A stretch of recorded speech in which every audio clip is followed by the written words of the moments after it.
Students, நம்மளோட commerce explorer media சேனலில் என்னென்ன சப்ஜெக்ட்ஸுக்கெல்லாம் வீடியோஸ் அப்லோட் பண்ணியிருக்கோம் அப்படின்ற லிஸ்ட்டு தான் இது. இந்த சப்ஜெக்டுக்குரிய வீடியோஸ்க்கு லிங்க் நான் டிஸ்கிரிப்ஷன் பாக்ஸில் கொடுத்துருக்கேன். Okay, financial accounting, corporate accounting, management accounting, cost accounting, இந்த எல்லா சப்ஜெக்ட்டுக்குமாய் பிளேலிஸ்ட்டும் க்ரியேட் பண்ணியிருக்கேன். அந்த பிளேலிஸ்ட்டோட லிங்க் டிஸ்கிரிப்ஷன் பாக்ஸில் செக் பண்ணிக்கோங்க. வணக்கம். இன்றைக்கி நம்ம income tax law and practice சப்ஜெக்டில் இன்கம் ஃப்ரம் சேலரி சாப்டரில் ப்ராவிடென்ட் ஃபண்டை பற்றி டிஸ்கஸ் பண்ண போகிறோம். ஏற்கனவே நம்மளோட சேனலில் இன்கம் ஃப்ரம் சேலரி சாப்டரில் 11 வீடியோஸ் அப்லோட் பண்ணியிருக்கேன். அந்த வீடியோஸ்க்கான லிங்க்கை நான் உங்களுக்காக டிஸ்கிரிப்ஷன் பாக்ஸில் கொடுத்துருக்கேன். ஃபஸ்ட்டு நம்ம ப்ராவிடென்ட் ஃபண்ட் எதுக்காக அப்படின்றத தெரிஞ்சுக்கலாம். ஒரு எம்ப்ளாயி வேலையில் இருக்கும்போது, சர்வீஸில் இருக்கும்போது அவரோட தேவைகளை பூர்த்தி செய்கிறதுக்கு அவருக்கு மந்த்லி இன்கம் கிடைக்கிது, அதாவது சேலரி கிடைக்கிது. ஆனால் அவர் ரிட்டையர்மெண்ட் ஆனதுக்கப்புறம் அவரோட வாழ்க்கையில் தேவைப்படுற தேவைகளை பூர்த்தி செய்கிறதுக்கு அவர்கிட்ட என்ன அமௌண்ட் இருக்கும்? சேலரி இன்கம் கிடையாது. கவர்மெண்ட் எம்ப்ளாயீஸாக இருந்தால் அவங்களுக்கு பென்ஷன் கிடைக்கும் இல்லையா? ஸோ அப்போ எம்ப்ளாயி ஆஃப்டர் ரிட்டையர்மெண்ட் அவருக்கு அவரோட வாழ்க்கையை சர்வைவ் பண்ணுறதுக்கு ஒரு அமௌண்ட்டு தேவை இல்லையா? அதுக்கான அந்த ரிட்டையர்மெண்ட் பெனிஃபிட் ஸ்கீம் தான் இந்த ப்ராவிடென்ட் ஃபண்டு. ஓகே, ஸோ பார்த்தீங்க அப்படின்னா எம்ப்ளாயீஸ்க்கு இது சேவிங்ஸ்க்கான ஒரு பிளாட்ஃபார்ம் அப்படின்னே சொல்லலாம். ப்ராவிடென்ட் ஃபண்டை கண்டிப்பாக எம்ப்ளாயரோட கான்ட்ரிபியூஷனும் எம்ப்ளாயியோட கான்ட்ரிபியூஷனும் அவங்களோட சேலரியிலேருந்து ஒரு குறிப்பிட்ட அமௌண்ட் ப்ராவிடென்ட் ஃபண்டில் இருக்கணும் அப்படின்னு கம்பல்சரியாகவே கொண்டு வந்திருக்காங்க. ஏன்னா அப்போ தான் அவங்களுக்கு ஆஃப்டர் ரிட்டையர்மெண்ட் என்ன கிடைக்கும்? ஒரு குறிப்பிட்ட அமௌண்ட் அவங்களோட சர்வைவலுக்கு கிடச்சிட்ருக்கோம் இல்லையா? ஸோ ப்ராவிடென்ட் ஃபண்ட் அப்படின்றது சர்வீஸ் பெனிஃபிட் ஸ்கீம் அல்லது ரிட்டையர்மெண்ட் பெனிஃபிட் ஸ்கீம். இந்த ப்ராவிடென்ட் ஃபண்டில் 4 டைப்ஸ் ஆஃப் ப்ராவிடென்ட் ஃபண்ட் இருக்குது. என்னென்ன அப்படின்னு பார்த்தீங்கன்னா, ஸ்டாச்சுட்டரி ப்ராவிடென்ட் ஃபண்ட், ஷார்ட்டாக சொன்னால் SPF, recognised provident fund RPF, unrecognised provident fund URPF, public provident fund PPF அப்படின்னு சொல்லலாம். ஓகே, ஸோ இந்த ப்ராவிடென்ட் ஃபண்டெல்லாம் எதுக்காக, எந்த டைப் ஆஃப் எம்ப்ளாயீஸ்க்காக அப்படின்றது தான் நம்ம இப்போ தெரிஞ்சுக்க போகிறோம். பாருங்கள், உங்களோட ஹரிபிரசாத் ரெட்டி புக்கில் பார்த்தீங்கன்னா பேஜ் நம்பர் 5.9 எக்ஸ்பிளைன் பண்ணியிருக்காங்க types of provident funds. First இந்த statutory provident fund. Statutory provident fund எந்த ஆக்ட் அப்படின்னு பார்த்தீங்கன்னா, ப்ராவிடென்ட் ஃபண்ட் ஆக்ட் 1925 கவர் ஆகுது. ஓகே, ஸோ ரெகுலேட் பண்ணுற ஆக்டுக்கு பேர் ப்ராவிடென்ட் ஃபண்ட் ஆக்ட் 1925.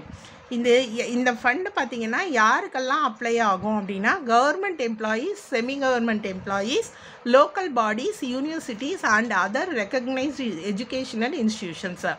இதில் வேலை பார்க்கக்கூடிய எம்ப்ளாயீஸ்க்கு ஸ்டாச்சுட்டரி ப்ராவிடென்ட் ஃபண்டு.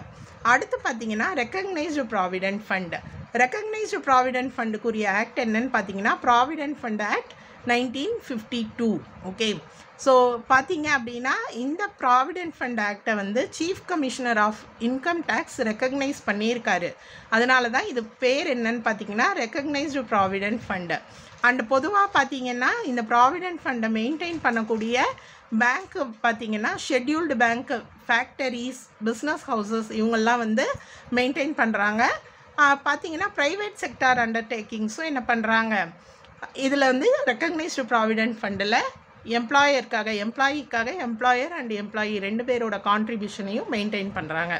அடுத்து நம்ம பார்க்க போகிறது unrecognised provident fund. Unrecognised provident fund அப்படின்றது என்ன அப்படின்னு பார்த்தீங்கன்னா, இது ஸ்டாச்சுட்டரியும் கிடையாது, ரெக்கக்னைஸ்டும் கிடையாது. இதை commissioner of income tax recognise பண்ணலை. Okay, commissioner of PF recognise பண்ணியிருக்காங்க, ஆனால் commissioner of income tax recognise பண்ணலை. அதனால தான் இதுக்கு பேர் அன்ரெக்கக்னைஸ்டு ப்ராவிடென்ட் ஃபண்டு. அடுத்து நம்ம தெரிஞ்சுக்க போகிறது பப்ளிக் ப்ராவிடென்ட் ஃபண்டு. ஸோ இப்போ எம்ப்ளாயியாக இருக்கும்போது எம்ப்ளாயிக்காக எம்ப்ளாயர் அண்ட் எம்ப்ளாயி 2 பேரும் ஒரு குறிப்பிட்ட அமௌண்ட்டை ப்ராவிடென்ட் ஃபண்டில் கான்ட்ரிபியூட் பண்ணுறாங்க. செல்ஃப் எம்ப்ளாய்டாக இருந்தால் அவங்களுக்காக ஒரு ப்ராவிடென்ட் ஃபண்டு இருக்கணும் இல்லையா? அதுதான் பப்ளிக் ப்ராவிடென்ட் ஃபண்டு. இதுக்கு ரிலேட்டடான ஆக்ட் என்ன அப்படின்னு பார்த்தீங்கன்னா, பப்ளிக் ப்ராவிடென்ட் ஃபண்ட் ஆக்ட் 1968. இப்போ நம்ம இந்த 4 டைப்ஸ் ஆஃப் ப்ராவிடென்ட் ஃபண்டை பற்றி தெரிஞ்சுக்கிட்டோம் இல்லையா? இதுக்குரிய டேக்ஸுக்கான ரூல்ஸ் என்ன, ரிலேட்டட் ரூல்ஸ் என்ன அப்படின்றத நம்ம தெரிஞ்சுக்கலாம். ஓகே, இப்போ சேலரி இன்கமில் எம்ப்ளாயரோட கான்ட்ரிபியூஷனும் இருக்கும், எம்ப்ளாயியோட கான்ட்ரிபியூஷனும் இருக்கும். எம்ப்ளாயியோட சேலரியை தான் நம்ம என்ன பண்ணுறோம், அசஸ் பண்ணுறோம். எம்ப்ளாயி தான் இங்கே அசஸி. சேலரி இன்கமில் இது டேக்ஸபிளா டேக்ஸபிள் இல்லையா, அதை வந்து இந்த 4 டைப் ஆஃப் ப்ராவிடென்ட் ஃபண்ட் இருக்கு இல்லையா, அதுக்கேற்ற மாதிரி தான் அதுக்கு வந்து எக்ஸம்ஷன் இருக்கா, டேக்ஸ் இருக்கா, டிடக்ஷன் இருக்கா அப்படின்றத தெரிஞ்சுக்க போகிறோம்.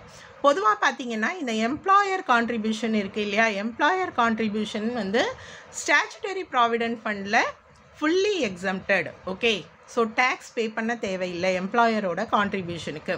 அடுத்து பார்த்தீங்கன்னா ஆர்பிஎஃப். ஆர்பிஎஃப்பில் வந்து ஆர்பிஎஃப் அப்படின்றது என்னது, ரெக்கக்னைஸ்டு ப்ராவிடென்ட் ஃபண்டு. எக்ஸம்ஷன் இருக்குது. எக்ஸம்ஷன் எவ்வளோன்னு பார்த்தீங்கன்னா 12% of the salary. Okay, so இந்த 12% ஆஃப் த சேலரி அப்படின்னு சொல்லும்போது நம்ம ஏற்கனவே இன்கம் டேக்ஸ் வீடியோஸில் பார்த்துருக்கோம். சேலரி வந்து ஒவ்வொரு இடத்துலையும் ஒவ்வொரு மீனிங் இருக்கும் அப்படின்னு. ஹெச்ஆர்ஏ கேல்குலேஷனில் சேலரிக்கு என்னென்ன எடுத்துக்கணும்னு நம்ம பார்த்தோம் இல்லையா, அந்த ஹெச்ஆர்ஏயில் இருக்கக்கூடிய அதே இன்ஃபர்மேஷன்ஸை தான் இங்கேயும் நம்ம சேலரி கேல்குலேஷனுக்கு எடுத்துப்போம். அதாவது basic pay plus dearness allowance for service benefits, forming part of the salary சொல்லுவோம் இல்லையா அது, and plus commission on turnover அல்லது சேல்ஸ், இந்த மூணுத்தையும் ஆட் பண்ணி கிடைக்கிறது தான் சேலரி. அந்த சேலரியில் 12% எக்ஸம்ஷன் இருக்குது எம்ப்ளாயர்ஸ் கான்ட்ரிபியூஷனில். ஓகே, அன்ரெக்கக்னைஸ்டு ப்ராவிடென்ட் ஃபண்டை பொறுத்த வரைக்கும் இப்போதைக்கு இக்னோர் பண்ணியிருக்காங்க. ஸோ இது உங்களுக்கு ப்ராப்ளமில் கேட்க மாட்டாங்க. ஓகே, அடுத்து பப்ளிக் ப்ராவிடென்ட் ஃபண்ட் அப்படின்னு பார்த்தீங்கன்னா இது வந்து அசஸியோட கான்ட்ரிபியூஷன் தான் இருக்கும். ஏன்னா அங்கே எம்ப்ளாயர் அப்படின்றவரே கிடையாது இல்லையா, செல்ஃப் எம்ப்ளாய்டு பீப்புள் தான் என்ன பண்ணுறாங்க, பப்ளிக் ப்ராவிடென்ட் ஃபண்டில் அமௌண்ட் போட்டு வைக்கிறாங்க. ஸோ இங்கே எம்ப்ளாயர் கான்ட்ரிபியூஷன் கிடையாது. அன்ரெக்கக்னைஸ்டு ப்ராவிடென்ட் ஃபண்ட்லேயும் இந்த எம்ப்ளாயர் கான்ட்ரிபியூஷனை இக்னோர் பண்ண சொல்லியிருக்காங்க.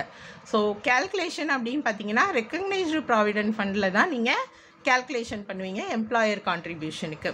அடுத்து பார்த்தீங்கன்னா எம்ப்ளாயி கான்ட்ரிபியூஷன். எம்ப்ளாயி கான்ட்ரிபியூஷனை பொறுத்த வரைக்கும் பார்த்தீங்கன்னா எந்த டைப் ஆஃப் ப்ராவிடென்ட் ஃபண்டாக இருந்தாலுமே செக்ஷன் 80C படி என்னன்னா டிடக்ஷன் கொடுத்துருக்காங்க. இந்த அன்ரெக்கக்னைஸ்டு ப்ராவிடென்ட் ஃபண்டை தவிர மற்றது எல்லாத்துலேயுமே qualified for deduction under section 80C employee contribution. இது மறக்கவே மறக்காது. எம்ப்ளாயி கான்ட்ரிபியூஷன் அப்படின்னா என்ன பண்ணணும், டிடக்ஷன் உண்டு அன்ரெக்கக்னைஸ்டு ப்ராவிடென்ட் ஃபண்டை தவிர. அடுத்து இந்த ப்ராவிடென்ட் ஃபண்ட்லேயே எம்ப்ளாயி என்ன பண்ணுவாங்கன்னா இன்ட்ரெஸ்ட் ரிசீவ் பண்ணுவாங்க. ஓகே, ஸோ இந்த இன்ட்ரெஸ்ட்டை பொறுத்த வரைக்கும் பார்த்தீங்க அப்படின்னா கவர்மெண்ட் எம்ப்ளாயினா ஃபுல்லி எக்ஸம்டட் ஃப்ரம் டேக்ஸ். அதே மாதிரி பார்த்தீங்கன்னா ரெக்கக்னைஸ்டு ப்ராவிடென்ட் ஃபண்டில் பார்த்தீங்கன்னா 9.5% பெர் ஆனம் அவங்க ரிசீவ் பண்ணக்கூடிய இன்ட்ரெஸ்ட்டில் 9.5% பெர் ஆனம் வந்து எக்ஸம்ஷன் உண்டு. ஓகே, அன்ரெக்கக்னைஸ்டு ப்ராவிடென்ட் ஃபண்டை பொறுத்த வரைக்கும் இக்னோர் பண்ணுங்கன்னு சொல்லியிருக்காங்க. அண்ட் கடைசியாக பார்த்தீங்கன்னா public provident fund fully exempted from tax. நீங்கள் கேல்குலேஷன் பண்ண தேவையில்லை, பப்ளிக் ப்ராவிடென்ட் ஃபண்டில் ஃபுல்லி எக்ஸம்டட் ஃப்ரம் டேக்ஸ். அடுத்து repayment of lump sum amount on retirement or termination or resignation. இந்த ப்ராவிடென்ட் ஃபண்ட் அமௌண்ட்டை எம்ப்ளாயி எப்போ ரிசீவ் பண்ணுவார் அப்படின்னு பார்த்தீங்கன்னா at the time of retirement இல்லைன்னா டெர்மினேஷன், வேலையை விட்டு அவர் போனதுக்கப்புறமா ரிசைன் பண்ணதுக்கப்புறமா அந்த அமௌண்ட்டை ரிசீவ் பண்ணுவாங்க இல்லையா, அந்த அமௌண்ட்டுக்கு எக்ஸம்ஷன் இருக்கா அப்படின்னு பார்த்தீங்கன்னா ஸ்டாச்சுட்டரி ப்ராவிடென்ட் ஃபண்டில் வந்து ஃபுல்லி எக்ஸம்டட். அதாவது கவர்மெண்ட் எம்ப்ளாயீஸ்க்கு வந்து நீங்கள் கேல்குலேஷனே போட தேவையில்லை, எல்லாமே எக்ஸம்ஷன் தான். ஓகே, ஸோ அடுத்து பார்த்தீங்கன்னா ஆர்பிஎஃப் அப்படின்றது recognised provident fund. So recognised provident ஃபண்டில் பார்த்தீங்கன்னா 2 கண்டிஷன்ஸ் இருக்குது. அந்த 2 கண்டிஷன்ஸ் வந்து நோட் 2ல் நமக்கு கொடுத்துருக்காங்க. ஓகே, ஸோ அடுத்து பார்த்தீங்கன்னா அன்ரெக்கக்னைஸ்டு ப்ராவிடென்ட் ஃபண்டு இதில் பார்த்தீங்கன்னா ரிட்டையர்மெண்ட்டுக்கு அப்புறம் ரிசீவ் பண்ணுற அமௌண்ட் வந்து என்ன ஆகும் அப்படின்னு பார்த்தீங்கன்னா எம்ப்ளாயீஸ் கான்ட்ரிபியூஷன் வந்து நாட் டேக்ஸபிள். ஓகே, அதே மாதிரி பார்த்தீங்கன்னா எம்ப்ளாயர் கான்ட்ரிபியூஷனும் இன்ட்ரெஸ்ட் ஆன் எம்ப்ளாயர்ஸ் கான்ட்ரிபியூஷனும் டேக்ஸபிள். எந்த ஹெட்டிங்லன்னு பார்த்தீங்கன்னா இதை வந்து ப்ராஃபிட் இன் லியூ ஆஃப் சேலரியாக எடுத்துக்கணும். அடுத்து பார்த்தீங்கன்னா இன்ட்ரெஸ்ட் ஆன் எம்ப்ளாயீஸ் கான்ட்ரிபியூஷன் வந்து taxable under the head income from other sources. Income from other சோர்சஸில் என்ன பண்ணுறாங்கன்னா இந்த இன்ட்ரெஸ்ட் ஆன் எம்ப்ளாயீஸ் கான்ட்ரிபியூஷனை என்ன பண்ணுறாங்க எடுத்துக்கணும் அப்படின்னு சொல்கிறாங்க. அடுத்து பார்த்திங்கன்னா பப்ளிக் ப்ராவிடென்ட் ஃபண்ட் இதில் பார்த்திங்கன்னா fully exempted from tax. Okay, so இப்போ நீங்கள் கேல்குலேஷன் அப்படின்றது மெயினாக பார்த்தீங்கன்னா உங்களுக்கு ரெக்கக்னைஸ்டு ப்ராவிடென்ட் ஃபண்டில் தான் கேல்குலேஷன்ஸ் இருக்குது. ஸோ நம்ம ப்ராப்ளம் போட்டு பார்க்குறது கூட இந்த ரெக்கக்னைஸ்டு ப்ராவிடென்ட் ஃபண்ட் இதில் தான் பார்க்க போகிறோம்.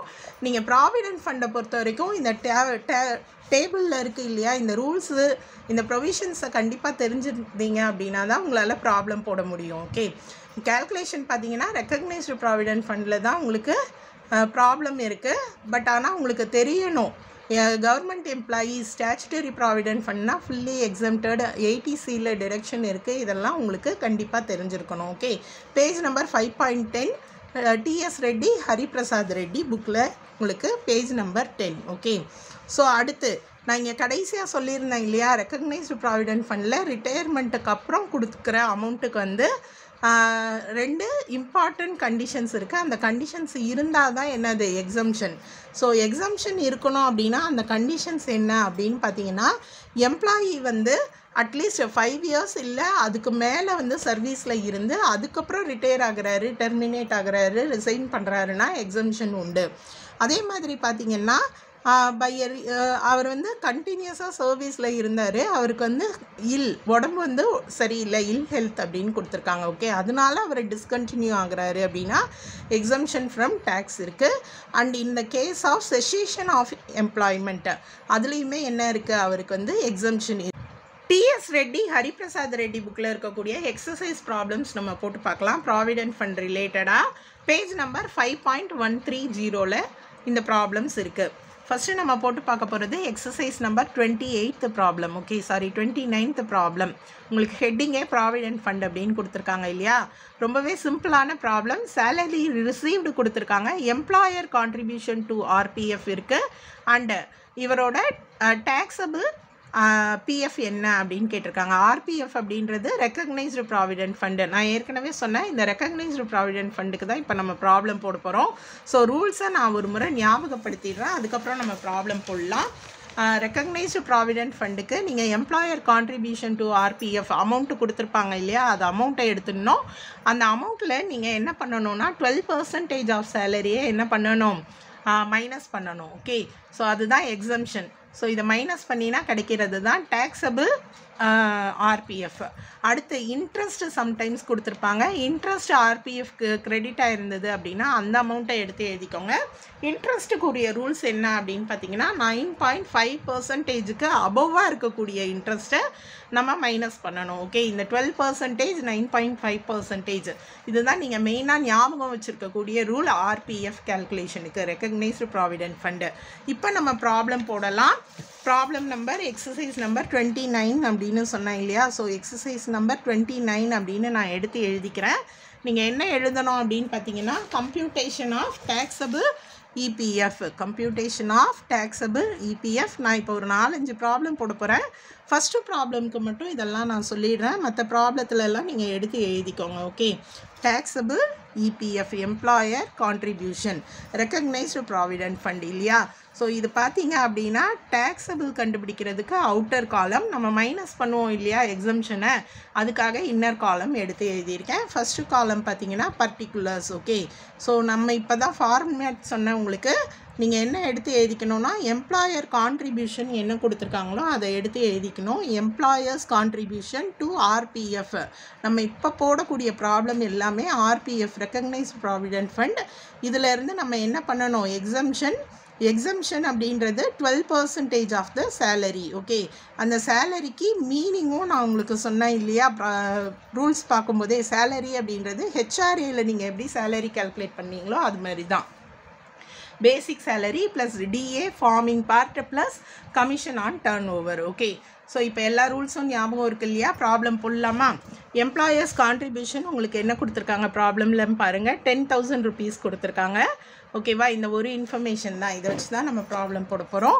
ஸோ 10,000 நான் எடுத்து எழுதிக்கிறேன். அடுத்து பார்த்தீங்கன்னா சேலரி இன்ஃபர்மேஷன் என்ன கொடுத்துருக்காங்க அப்படின்னு பார்த்தீங்கன்னா, இதில் நிறைய இன்ஃபர்மேஷன்லாம் கொடுக்கல, ஜஸ்ட்டு சேலரி ரிசீவ்டு வந்து 81,000 அப்படின்னு கொடுத்துருக்காங்க இல்லையா.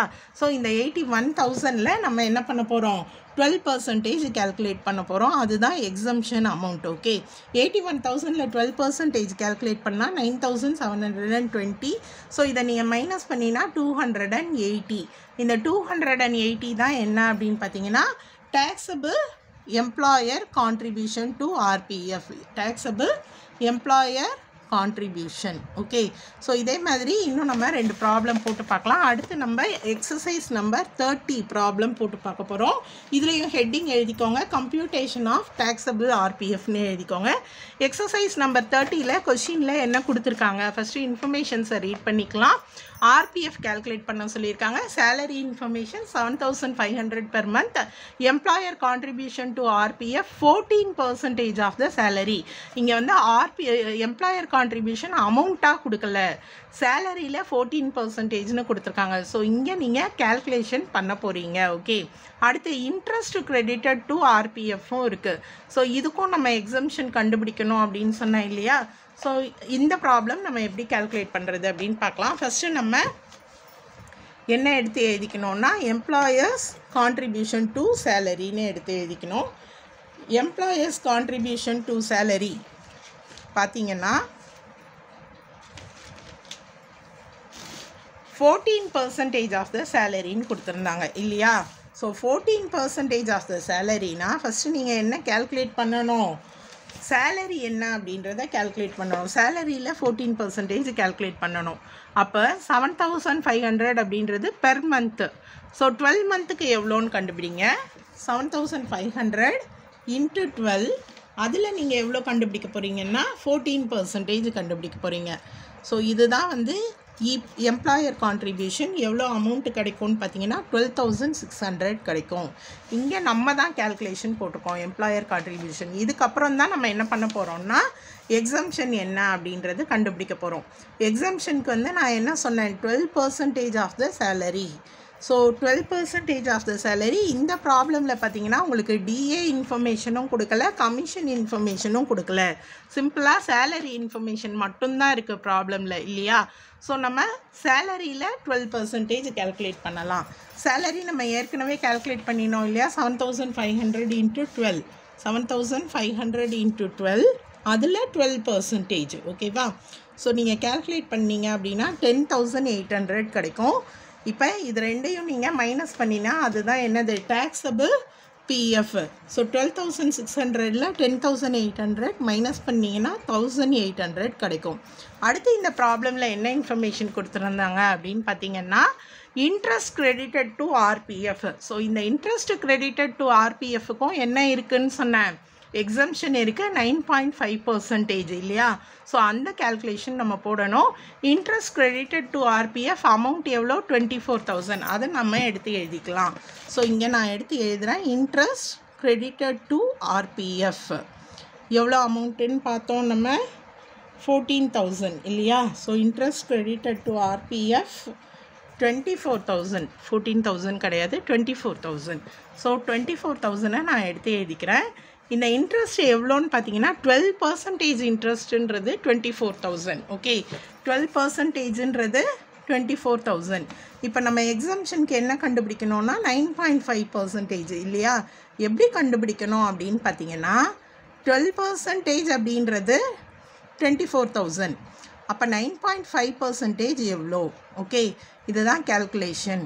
9.5% எவ்வளோ, இப்படி தான் கேல்குலேட் பண்ணணும். 12% தான் இந்த இன்ட்ரெஸ்ட் 24,000, 9.5 எவ்வளோ அப்படின்னு கேல்குலேட் பண்ணிங்கன்னா உங்களுக்கு 19,000 கிடைக்கும்.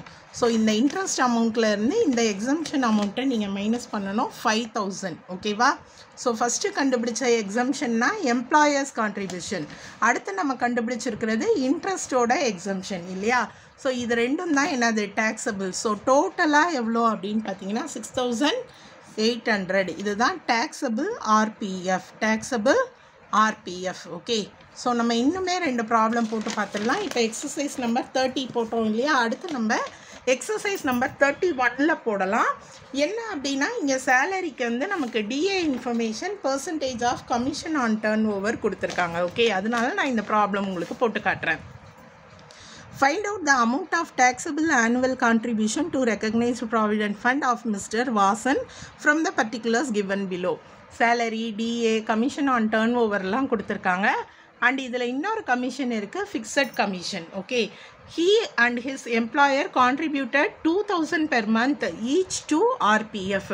ஸோ எம்ப்ளாயர் கான்ட்ரிபியூஷன் எவ்வளோ அப்படின்னு பார்த்தீங்கன்னா 2000 per month. இன்ட்ரெஸ்ட் கிரெடிட்டடும் கொடுத்துருக்காங்க, 10% இன்ட்ரெஸ்ட் 20,000 கொடுத்துருக்காங்க. ஓகே, ஸோ இப்போ நம்ம கேல்குலேஷன் போடலாம். ஃபஸ்ட்டு நம்ம ஹெட்டிங் எடுத்து எழுதிக்கணும். இது exercise number 31 problem. Okay, so எப்பவும் போல் என்ன எழுதணும், கம்ப்யூட்டேஷன் ஆஃப் டேக்ஸபிள் ஆர்பிஎஃப் அப்படின்னு எடுத்து எழுதிக்கோங்க. எடுத்து எழுதிட்டு இப்போ ஃபஸ்ட்டு வந்து எம்ப்ளாயர் கான்ட்ரிபியூஷன் நம்ம எடுத்து எழுத போகிறோம். ஓகே, ஸோ எம்ப்ளாயர்ஸ் கான்ட்ரிபியூஷன் அமௌண்ட்டை எடுத்து எழுதிட்டு தான் நம்ம என்ன பண்ணணும், எக்ஸம்ஷன் என்னன்றதை கண்டுபிடிக்கணும். எம்ப்ளாயர்ஸ் கான்ட்ரிபியூஷன் ப்ராப்ளம் எவ்வளோ கொடுத்துருக்காங்க, 2000 பெர் மந்த்துன்னு கொடுத்துருக்காங்க. 2000 பெர் மந்த் அப்படின்னா 12 மந்த்துக்கு எவ்வளோன்னு நம்ம கேல்குலேட் பண்ணணும், 24,000. கரெக்டாக? அடுத்து எக்ஸம்ஷனுக்கு என்ன ரூலு, 2 தான் ஞாபகம் வச்சுக்க சொன்னேன். 12% இன்ட்ரெஸ்ட்டுக்கு 9% இல்லையா?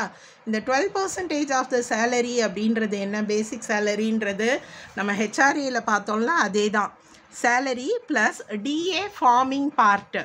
ஸோ இந்த ப்ராப்ளமில் பார்த்தீங்கன்னா DA forming part of the சேலரின்னு கொடுக்கல, plus commission on turnover எடுத்துக்கணும் இல்லையா? ஸோ இதுதான் சேலரியோட மீனிங். ஃபஸ்ட்டு நான் உங்களுக்கு சேலரியோட மீனிங்கை எடுத்து எழுதிடுறேன். Salary is equal to basic salary plus DA plus percentage commission, அதை எடுத்து எழுதிடுறேன். ஓகே, ஸோ இப்போ நம்ம என்ன பண்ணலாம், சேலரி என்ன கொடுத்துருக்காங்கன்னு பாருங்கள். ப்ராப்ளமில் 5,000 பெர் மந்த் கொடுத்துருக்காங்க இல்லையா? சாரி, ப்ராப்ளம் எந்த ப்ராப்ளம், இது தான் போட்டுட்ருக்கோம் இல்லையா? 5,000 பெர் மந்த்து. ஸோ 5,000 பெர் மந்த்துன்னா 12ஆல் மல்டிப்ளை பண்ணணும். Basic salary 5,000 × 12. டிஏ ஏற்கனவே சொன்னேன், ஃபார்மிங் பார்ட்டுன்னு வரல. அடுத்து percentage commission on turn over, 10% commission on turn over வந்து 60,000 கொடுத்துருக்காங்க. ஸோ 60,000ல் 10% கண்டுபிடிக்கணும். டிஏ கிடையாது, 60,000ல் 10% கண்டுபிடிக்கணும். இப்போ நீங்கள் கேல்குலேட் பண்ணால் 5,000 × 12 நமக்கு என்ன கிடைக்கும்னா 60,000 கிடைக்கும். அடுத்து 60,000ல் நீங்கள் 10% கேல்குலேட் பண்ணால் 6,000 கிடைக்கும். ஓகே, ஸோ இப்போ இது ரெண்டுத்தையும் நீங்கள் ஆட் பண்ணினா உங்களுக்கு என்ன கிடைக்கும், 66,000 கிடைக்கும். இந்த 66,000 அப்படின்றது சேலரி, பேசிக் சேலரி. இதில் 12% நீங்கள் கேல்குலேட் பண்ணணும். 66,000ல் நீங்கள் 12% கேல்குலேட் பண்ணால் 7,920 கிடைக்கும். இதுதான் என்னது, எக்ஸம்ஷன் அமௌண்ட்டு. ஃபஸ்ட்டு நம்ம கண்டுபிடிச்சது சேலரியில் 12% அப்ளை பண்ணிட்டேன். இப்போ 24,000ல் 7,920 நீங்கள் மைனஸ் பண்ணுங்கள். உங்களுக்கு கிடைக்க போகிற அமௌண்ட் பார்த்திங்கன்னா 16,080. ஓகே, ஸோ அடுத்து இந்த ப்ராப்ளமில் இன்ட்ரெஸ்ட் கிரெடிட்டடும் இருந்தது இல்லையா? ஸோ இன்ட்ரெஸ்ட் கிரெடிட்டட் இருந்ததுனால நான் அதையுமே என்ன பண்ண போகிறேன், இந்த ப்ராப்ளமில் போட்டு காட்ட போகிறேன். இன்ட்ரெஸ்ட் கிரெடிட்டட் வந்து 10% 20,000. இன்ட்ரெஸ்ட் கிரெடிட்டடை நம்ம இங்கே எடுத்து எழுதிக்கலாம். 10% கொடுத்துருக்காங்க. இன்ட்ரெஸ்ட் கிரெடிட்டட் 20,000, அதை நான் இங்கே எடுத்து எழுதிடுறேன். அடுத்து இதோட எக்ஸம்ஷன் ரூல் என்ன அப்படின்னு பார்த்தீங்கன்னா 9.5%க்கு அபோவாக இருந்ததுன்னா என்ன பண்ணணும், அதை மைனஸ் பண்ணணும். இப்போ இந்த கேல்குலேஷன் நான் ஏற்கனவே சொன்னேன் இல்லையா, 10% அப்படின்றது 20,000. அப்போது 9.5% எவ்வளோ, இப்படி தான் கேல்குலேட் பண்ணணும் நீங்கள். ஓகே, ஸோ நீங்கள் கேல்குலேட் பண்ணிங்கன்னா என்ன அமௌண்ட் கிடைக்கும்னு பார்த்தீங்கன்னா 19,000 கிடைக்கும். ஸோ 19,000, 20,000ல் 19,000 நீங்கள் மைனஸ் பண்ணால் 1,000. டேக்ஸபிள் இன்ட்ரெஸ்ட் வந்து என்னது 1,000, அதை இங்கே எடுத்து எழுதிடுறேன். Taxable employer contribution 16,080 and interest பார்த்தீங்கன்னா 1,000. ஸோ இது ரெண்டுத்தையும் ஆட் பண்ணினா இதுதான் taxable RPF. Okay, so 17,080 rupees. Exercise number 31 நம்ம கம்ப்ளீட் பண்ணிட்டோம். அடுத்து நம்ம எக்ஸசைஸ் நம்பர் 33 போடலாம். ஓகேவா? ஸோ எக்ஸசைஸ் நம்பர் 32ல் ஒன்றும் பெருசாக டிஃப்ரென்ஸ் எல்லாம் இல்லை. உங்களுக்கு டிஏ வந்து forming part of service benefits அப்படின்னு கொடுத்துருக்காங்க. ஓகேவா? அதை நீங்கள் கேல்குலேஷனுக்கு எடுத்துக்கணும். அடுத்து எக்ஸசைஸ் நம்பர் 33ல் என்னென்ன கொடுத்துருக்காங்க இன்ஃபர்மேஷன்ஸ் அப்படின்றத நான் உங்களுக்கு சொல்லிடுறேன்.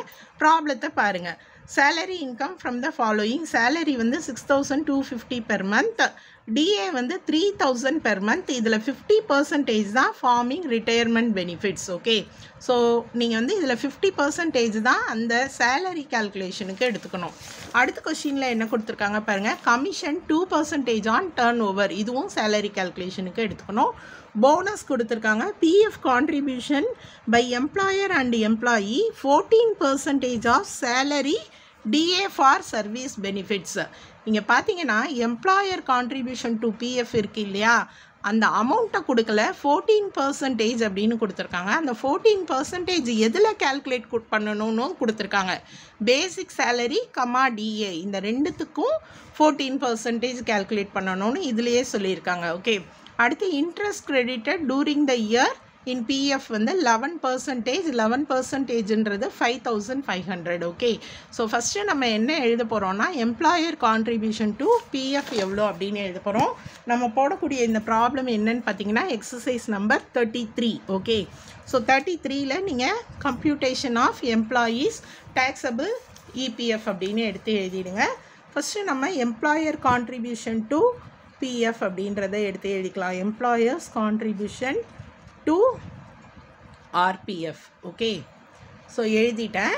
இதில் என்ன அமௌண்ட்டுன்னு நம்ம தான் கேல்குலேட் பண்ண போகிறோம். கேல்குலேஷனுக்கு அவங்களே கொடுத்துருக்காங்க 14% of basic salary plus DA for service benefits. ப்ராப்ளம்லேயே கொடுத்துட்டாங்க. ஸோ இப்போ நம்ம பேசிக் சேலரி என்ன, DA ஃபார் சர்வீஸ் பெனிஃபிட்ஸ் என்ன அப்படின்றத கொஷினில் பார்க்கலாம். ஸோ கொஷினில் பாருங்கள், சேலரி 6,250 பெர் மந்த். அப்போ நான் என்ன பண்ணணும்னா 6,250 × 12 ப்ளஸ் DA பார்த்தீங்கன்னா 3,000 பெர் மந்த். அதில் 50% தான் என்னது ரிட்டையர்மெண்ட் பெனிஃபிட். ஸோ நான் கேல்குலேட் பண்ணிவிட்டு 3,000 × 12 அதில் 50% கேல்குலேட் பண்ணிக்கிறேன். ஓகேவா, ஸோ 3,000 × 12 ஒரு வருஷத்துக்குன்றதை கேல்குலேட் பண்ணிடுறேன். நான் கேல்குலேட் பண்ணினா நமக்கு என்ன அமௌண்ட்டு கிடைக்குது அப்படின்றத பார்க்கலாம். 6,250 × 12 அப்படின்னு நான் கேல்குலேஷன் பண்ணுறேன். அமௌண்ட்டு 75,000 கிடச்சிருக்கு. ஓகே, அதே மாதிரி 3,000 × 12 அதில் 50% கேல்குலேட் பண்ணினா எனக்கு என்ன கிடச்சிருக்குன்னு பார்த்தீங்கன்னா 18,000 கிடச்சிருக்கு. ஓகேவா, ஸோ இந்த அமௌண்ட்டை நான் எடுத்து எழுதிக்கிறேன். இதுதான் சேலரி. நமக்கு எம்ப்ளாயர் கான்ட்ரிபியூஷன் சேலரியில் 14% இல்லையா. இப்போ 75,000 + 18,000 93,000. இந்த 93,000ல் 14% கேல்குலேஷன் தான் என்னன்னு பார்த்தீங்கன்னா எம்ப்ளாயர் கான்ட்ரிபியூஷன். 93,000ல் 14% நீங்கள் கேல்குலேட் பண்ணால் 13,020. இது வரைக்கும் நமக்கு வந்து எம்ப்ளாயர் கான்ட்ரிபியூஷன் டு RPF கொடுத்துருந்தாங்க, அமௌண்ட்டாகவே கொடுத்துருப்பாங்க, நம்ம எடுத்து எழுதினோம். இங்கே உங்களுக்கு என்ன சொல்லியிருக்காங்கன்னா ப்ராப்ளம்லேயே 14% ஆஃப் பேசிக் சேலரி ப்ளஸ் DAன்னு கொடுத்துருக்காங்க. அதனால நான் இந்த கேல்குலேஷன் போட்டிருக்கேன். ஓகேவா, இதுக்கப்புறம் தான் நம்ம என்ன பண்ண போகிறோம்னா எக்ஸம்ஷனை மைனஸ் பண்ண போகிறோம். ஸோ எக்ஸம்ஷனுக்குரிய ரூல்ஸ் என்னன்னு தெரியும் இல்லையா. Exemption 12% of the salary. இங்கே இருக்கக்கூடிய சேலரிக்கு மீனிங் என்ன, இது வந்து ப்ராப்ளமில் கொடுத்துருந்த சேலரி நீங்கள் கேல்குலேட் பண்ணது. இந்த சேலரிக்கு மீனிங் உங்களுக்கு தெரியும் இல்லையா, basic salary plus DA forming plus percentage commission. இதில் நம்ம கமிஷன் எடுத்துக்கல, ப்ராப்ளமில் கொடுக்கல, இது வந்து ரூல்ஸ் உங்களுக்கு. ஓகேவா, ஸோ ரூல்ஸ் படி இந்த மூணுத்தையும் நம்ம ஆட் பண்ணினா சேலரி, அதில் 12% நம்ம என்ன பண்ணணும் கேல்குலேட் பண்ணணும் இல்லையா. இப்போ இந்த பேசிக் சேலரி இங்கே நம்ம கேல்குலேட் பண்ணினோம் இல்லையா 75,000. DAவும் நம்ம ஆல்ரெடி கேல்குலேட் பண்ணிட்டோம் 18,000. அப்போ அடுத்து நம்ம கேல்குலேட் பண்ண வேண்டியது இந்த பர்சன்டேஜ் கமிஷன். பர்சன்டேஜ் கமிஷன் ப்ராப்ளமில் கொடுத்துருக்காங்களா அப்படின்றத பாருங்கள். நமக்கு ப்ராப்ளமில் கொடுத்துருக்காங்க கமிஷன் 2% ஆஃப் 8 lakhன்னு கொடுத்துருக்காங்க. ஸோ 8 lakhல 2%. ஓகே, ஸோ 8 lakhல 2% கேல்குலேட் பண்ணணும். பண்ணினா 16,000. ஸோ இப்போ பார்த்தீங்கன்னா 75,000 + 18,000 ப்ளஸ் இது கேல்குலேஷன் 8 lakhல 2% பண்ணிங்கன்னா உங்களுக்கு என்ன அமௌண்ட் கிடைக்கும் 16,000. இப்போ இந்த மூணு அமௌண்ட்டையும் ஆட் பண்ணி இதில் 12% கண்டுபிடிக்கணும். கரெக்டு தானே. இப்போ 12% கண்டுபிடிக்கலாம். இது மூணுத்தையும் நீங்கள் ஆட் பண்ணிங்கன்னா 1,09,000 கிடைக்கும். இந்த 1,09,000ல் 12% கேல்குலேட் பண்ணுங்கள். கேல்குலேட் பண்ணிங்கன்னா உங்களுக்கு 13,080. ஓகே, ஸோ இப்போ பார்த்தீங்கன்னா எம்ப்ளாயர் கான்ட்ரிபியூஷன் டு ஆர்பிஎஃப் 13,020 தான். ஆனால் எக்ஸம்ஷன் அமௌண்ட் அதை விட அதிகமாகவே இருக்குது. ஸோ இந்த மாதிரி அதிகமாக இருந்தது அப்படின்னா டேக்ஸபிள் என்ன நில் அப்படின்னு போடணும். ஓகேவா? கான்ட்ரிபியூஷனை விட எக்ஸம்ஷன் அதிகமாக இருந்தால் நில். ஓகே. அடுத்து இந்த ப்ராப்ளத்தில் உங்களுக்கு இன்ட்ரெஸ்ட் கிரெடிட்டட் கொடுத்துருக்காங்களா பாருங்கள். இன்ட்ரெஸ்ட் கிரெடிட்டட் கொடுத்துருக்காங்க. ஸோ இதுக்கும் நீங்கள் என்ன பண்ணணும், டேக்ஸபிள் என்ன அப்படின்றத கால்குலேட் பண்ணணும். மறுபடியும் நான் இப்போது அடுத்த பார்ட் எடுத்து எழுதுகிறேன். இன்ட்ரெஸ்ட் கிரெடிட்டட் டு ஆர்பிஎஃப் இது பார்த்தீங்கன்னா 11%ன்னு கொடுத்துருந்தாங்க ப்ராப்ளமில். Interest credited 11%. அந்த 11%ஓட அமௌண்ட் என்னன்னு பார்த்தீங்கன்னா 5,500. ஸோ 5,500 நான் எடுத்து எழுதிடுறேன். ஓகே. ஸோ இப்போ நம்ம என்ன பண்ண போகிறோம்னா எக்ஸம்ஷன் கண்டுபிடிக்க போகிறோம். ரூல்ஸ் என்ன? 9.5%, 12%, 9.5%. மறக்காதீங்க. இதில் கால்குலேஷன் எப்படி போடணும்னு சொன்னேன். 11%ன்றது உங்களுக்கு 5,500. அப்போ 9.5% எவ்வளோ? இப்படி தான் நீங்கள் கால்குலேட் பண்ணணும். கால்குலேட் பண்ணினா உங்களுக்கு என்ன கிடைக்கும் அப்படின்னு பார்த்தீங்கன்னா இது இன்ட்ரெஸ்ட் கிரெடிட்டட் அமௌண்ட்டு. இந்த கால்குலேஷன் நீங்கள் போட்டிங்கன்னா 4,750. இது இன்ட்ரெஸ்ட் கிரெடிட்டட் மைனஸ் பண்ணுங்கள், உங்களுக்கு என்ன அமௌண்ட் கிடைக்குது? 750. ஓகே. ஸோ எம்ப்ளாயர் கான்ட்ரிபியூஷனில் டேக்ஸபிள் கிடையாது. இன்ட்ரெஸ்ட் கிரெடிட்டடில் டேக்ஸபிள் 750. டோட்டல் டேக்ஸபிள் ஆர்பிஎஃப் எவ்வளோ அப்படின்னு பார்த்தீங்கன்னா 750. ஓகே. இன்றைக்கி நம்ம ப்ராவிடென்ட் ஃபண்ட் கால்குலேஷன் எப்படி பண்ணணும் அப்படின்னு ப்ராப்ளம் போட்டு பார்த்து தெரிஞ்சுக்கிட்டோம். உங்களுக்கு புரிஞ்சிருக்கும்னு நினைக்கிறேன். நீங்களும் இதே மாதிரி ப்ராப்ளம் போட்டு பார்த்து ட்ரை பண்ணுங்கள். உங்களுக்கு டவுட்ஸ் ஏதாவது இருந்தால் கமெண்ட் செக்ஷனில் கேளுங்க. நன்றி.